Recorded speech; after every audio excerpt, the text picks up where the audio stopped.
summarize my whole issue is timing.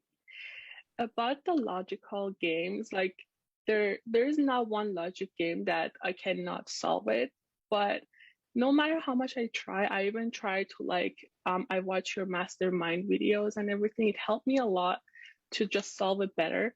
But I feel like all those tricks kind of mess up with my thinking process. And at the end of the day, um, I'm still having problem with timing to like complete all four set of games. I still like can complete three of them, and in middle of this last one, I would run out of time. I understand. Yeah. I mean, I'm not going to Yeah. say that you should radically change your approach to one that doesn't work for you, but there can also be a period of adjustment where it could be harder to do it a different way at first. But once you practice it that new way enough times, it actually ends up being faster for you. So Yeah. you might want to give it some more time to see if it starts to click and starts to feel more natural for you. But regardless, if you're running out of time on that fourth game, you want to pick up some points somewhere. You want to pick up some time somewhere earlier in this section. So you want to see how could you have approached any of those first three games a little bit more efficiently, maybe making another inference, maybe reusing previous work more. But those are the biggest things you can do to speed up. So when I look at the workshops, what they usually like how they approach it is that uh, when they have all the conditions like written on the paper, so what they're gonna do is that they like basically write up all the scenarios that the game can go through. So when they get to the question, it's just that they look at the scenarios and they can just answer the question in like 2 or 5 seconds. I understand that. But at the same time, it takes so much of your time to come up with all the scenarios. So when you get to the questions, you don't actually have to write down everything. Yeah, I know what you mean. Yeah. It's amazing when it works that well Mhm. to do those setups up front. Of course, Yeah. not every game lends itself to that kind of approach, and you may not be able to do it as quickly or as thoroughly as the people teaching the class. But the idea Yeah. is that you don't need to do that for every single game where it applies. If you just keep it as one tool in your toolbox and pull it out sometimes, it can help you out. So don't feel like you have to solve it perfectly all the time or that you have to do Yeah. something as in depth as what you see in the videos or the classes. But it is an approach that can work. So I'd recommend at least considering it sometimes. The key is that you draw out those scenarios methodically, where it's not like you're making a random diagram, but that you see this game can go one of two major ways.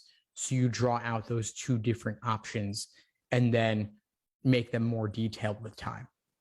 Yeah. So one thing that I've tried, like, the questions that are must be true or must be false, I've tried to get through if questions first. So I have more scenarios. And then when I get to must true or must be false, I can get rid of some answer choices.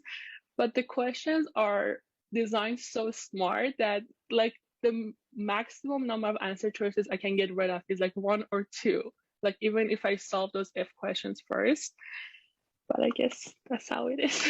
That's how it is. I mean, at least you knock out one or two, so you've narrowed it down a bit, and then Yeah. from there, out of the remaining choices, you might need to draw out all three, Yeah. or maybe one of those choices seems more likely, so you start with that one, just based on how that variable relates to some of the rules, for example. So you can Oh, yeah. approach them somewhat deliberately, not just going 1, 2, 3. Oh, yes. That makes very sense. Thank you so much. Sure. Also, so about the logical reasoning, I'm so what I figured out what I was lacking for November LSAT that I missed like reviewing, and since I like got introduced to your course, reviewing is part of my study schedule.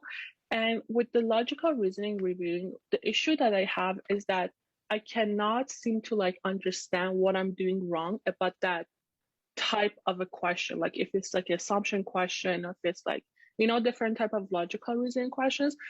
When I review, I can only understand what I did wrong only for that question, not for that type of question. So I don't really know how to come up Oh, with I that. understand. Yeah. I mean, so the key is that after you've reviewed a particular question, you want to extract a key insight from having reviewed that problem that can then apply to other problems of that type. So part of noticing the tricks and traps you're uniquely prone to falling for is, okay, well, if it was a degree of certainty issue or the category of things they were discussing, some kind of mismatch in those terms, or if there was a particularly difficult method of reasoning in the stimulus, that method of reasoning may show up in other question types. And so if you can get clear on what exactly the mistake was, it can be generalized because the LSAT, of course, as you know, keeps repeating itself with different disguises. So it can apply to other questions. You just need to take that moment to pause and zoom out, big picture, what is the key insight that can then relate to others. Yeah. So do you have any suggestion how I can figure that out? Because that's what I've been struggling with. Yeah, I'll send you a couple of links to some workshops on logical reasoning, because in those classes, I would always take some time to pause and say, how does this relate to other problems like this one? And that's the kind of process you want to use as well. Because it's not just about the problem that you got wrong before, it's about the future ones you're going to encounter. So I'll send you some links. Sure, that would be great.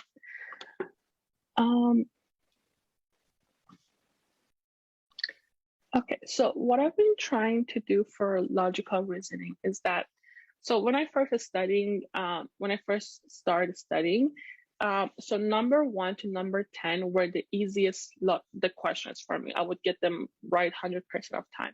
Then I tried to like evolve myself from number 1 to number 15 would be easiest for me. So I always do 115 right on time, like 1 minute per question. I would get all of them, like, you know, it's like the best of the question set for me. And then once I hit number 15, I go to number 25, or like the lastest one, 26. And from there, I would still be doing fine till I get to number 21. And the hardest ones for me are number 16 and number 20. And those are the ones that I always get, I always run out of time to like answer them. Those are the hardest questions. I mean, that's not what you describe is not surprising at all. It's just that harder questions are going to take longer. And I think your approach is reasonable, because if you're going to run out of time, you might as well run out of time when you've already completed all the easier ones. So I don't see this as a particular problem, other than that you don't want to run out of time. You want to be able to solve everything. Yes. And so you get faster by understanding the problems more deeply. And so I would suggest reviewing more logical reasoning questions, reviewing more difficult logical reasoning questions, and just overall working on your pacing. So maybe there are some easier questions that you could be solving just a little bit more quickly, meaning that you're already getting them right. You don't need to double check or triple check them. You can trust your gut on those and move on. And you also don't want to risk getting bogged down on a question without making progress on it. So maybe if you can recognize, hey, I'm getting stuck here, it's not clicking, I'm just going to flag this one, skip it, and come back to it later. And at least that way you can complete the section. And then if you have a buffer of a couple of minutes, you can then go back and handle any questions you might have flagged earlier. Yeah, that makes sense. Also about reading comprehension. So what I try to do, I try to, like, every paragraph that I read, I try to have like a summary on my mind and kind of find the relevance to other type of paragraph. Like I keep asking myself why the author is telling me about this. And I try to like find the function of the paragraph within the whole text. But again, every time I run out of time. So what I've been trying to do, I do the first reading comprehension text, and then I'll do the last one. And then I come back to the second and third, because I felt like that second and the third are the ones that take most of my time. And I always run out of time for the fourth one, which fourth one is like, seems to be easier than the second and third. So I do first, fourth, and then come back to second and third. I just, I'm really like trying to um find out like ways that I would like summarize it and just like answer questions with more confidence, but it's not working out. I hear you. Yeah. What's your note taking strategy like, if any? I don't really write down anything, I just keep it on my mind. Okay. No, I think that's Yeah, fine. How yeah. long does it take you to read through the passage initially? Maybe so first and the fourth one takes like 5 minutes. 5 minutes for the text would be fine, and then like maybe 30 seconds to get through the question. But second or third one, for sure, more than 5 minutes, like 7 minutes, I just need to understand the text. Okay. Yeah, Yeah, I think that that could be part of the issue is that you're taking so much time on the passage that you may not have enough time to really look at the questions closely. yeah, I actually recommend closer to 3 minutes on the initial read. And then those extra 2 minutes that you're spending, you could then apply to the questions. So that's my biggest recommendation for you based on what you've shared is I would adjust the ratios a little bit, spend more time looking at the yeah. questions because the questions are really, really tricky. Yes, yes. Because like sometimes you try to get through the passage and you're like, oh, I understand this passage. And then you go to questions. I'm like, oh, I even like missed this part. Like I had no idea this was Mhm. part of the passage. Yeah, that's totally right. Yeah, I would say when you read the passage, just look to get the main idea. Focus on the Yeah, extracting the main idea, the author's opinion, noting where the details are, but not necessarily trying to digest all of the details on that initial read. Just notice where they are, and you can go back to them when you need them to solve the questions. Um, also, as holiday season is approaching, I'm going on a trip tomorrow, but I really don't want to like the whole trip. I don't want to like set my books aside because I feel like all the work that I've been putting through, and if I don't like do any questions or look at my notes, like they're all gonna, run away from my mind. So, what kind of like suggestions do you have that I still like what type of like a study schedule do you think I should approach that during my trip I would still have time to study? Well, travel is difficult, and I don't know all the Yeah, details of your trip, but yeah. are you going to be out and about all day and only in like the place that you're sleeping? Are you only there morning and night, or what's your itinerary like? So it's I'll be home in like in the morning time, and then we're trying to like have fun like after afternoon and night. So I was thinking in the morning time I would just like do one sections like do like one practice test during the morning time and then go out. But I'm not sure Okay. if that's like the smartest approach or there's No, I something think else it's that I should okay. I think it's consider. okay. I mean, a full practice test in the morning is a lot, and I would Yeah. not recommend doing practice tests on consecutive days. So maybe some mornings you'll do a full practice test, maybe once or twice a week. But then on the other mornings, even just spending an hour and doing Yeah. a section and a little bit of review or watching a video in the course and doing a Yeah. couple of questions, that's enough. I mean, Yeah. let's be realistic. I mean, a trip is not the ideal setting to do focused LSAT studies. So you don't need to try and replicate an entire typical day of study on a vacation day. I would suggest instead just do a little bit anywhere from 10 minutes to 2 hours in the morning before you leave for the day, depending on how you're feeling that day and what else is going on. And then know that you can make it up and do a bit more once you get back. Yeah. Yeah. I'll try my best. Also, this one, I'm not sure, like, it could be useful to other students, but at the same time, I feel kind of uncomfortable sharing it. But I would really wanted to ask for your advice. So, in my undergraduate, okay, what I've done, we had this organic chemistry course, and we had like pre-labs, and the pre-lab were like every pre-lab was like 2% of your mark. And I did perfect. I got like A+ on all my midterms and everything else. So for one pre-lab, I posted one of the pre-lab questions online just to ask for help. And nothing on the course outline was saying that you cannot post like a question online. Like it wouldn't be an academic dishonesty. Like I was always terrified of that. So, and the website that you would post your question, it wouldn't even show up your information. So what my prof did, my prof reached out to the website and asked like, what was the person's email who posted the question, and they give him the email. So I ended up with, like the 2% pre-lab question, which was like 5 questions, and I posted 1. I failed the whole course, which is, it's okay. I had like A+ on the midterm. It's okay, but I'm really terrified of the record, and it's not something that, like if the law school sees the record, it's definitely something that would be, it's like the worst case situation.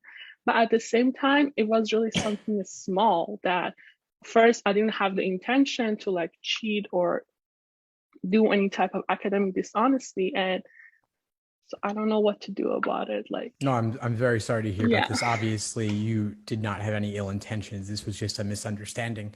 Yeah. I would suggest, and this is not going to ruin your chances or anything like that, I would recommend simply writing a very brief essay, very matter of fact about this, and that should be enough. So do you think that for 100% they're going to look at that academic dishonesty record? Because if they're not looking at it, I don't want to be the one who's stepping forward and just telling them about that 2% pre-lab question that they posted online. I don't like. I understand your concern. Yeah, I mean, it's all based on the wording of the questions on the application. Mm-hmm. Typically, the questions will include something like this, like any academic disciplinary things or anything of that nature. Applications for law schools vary. Different law schools ask different questions. I think many of them will ask a question that would require you to disclose this. And you don't want to leave a question like that unanswered, because then if it's on your transcript, of course, yeah. Like if they see that you failed a class, right? Like that's a question that requires addressing regardless. Mm-hmm.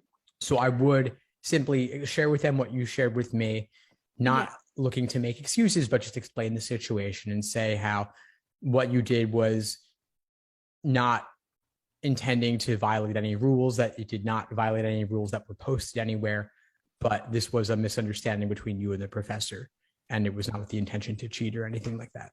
Yeah. So if it's already part of the application, I would for sure answer them and explain the situation. But if there is no way on the application that they have this part regarding to academic dishonesty, what should I do? Should I still like attach something, or? Well, you always can include some kind of optional essay about it. That's easy to do on any application. But because the professor failed you for this reason, the F is going to be on your record anyway. Yeah.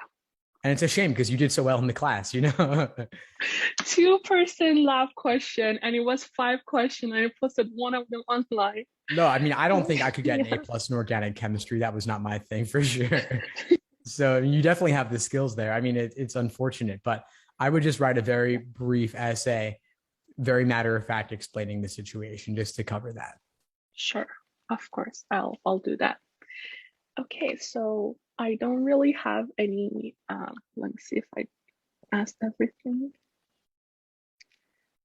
Yes. So that was all I had for today. And thank you so much again for meeting with me. Of course, Sheree, I really appreciate it. Yes. Of course. No, it was great to meet you. Keep in touch and let me know if you need anything at all moving forward. Thanks for tuning into the show. Please subscribe if you haven't done so already to be notified of new episodes as I release them. And feel free to reach out if you need anything at all as you move forward with your prep. I'm happy to help however I can. In the meantime, I'll wish you all the best and take care.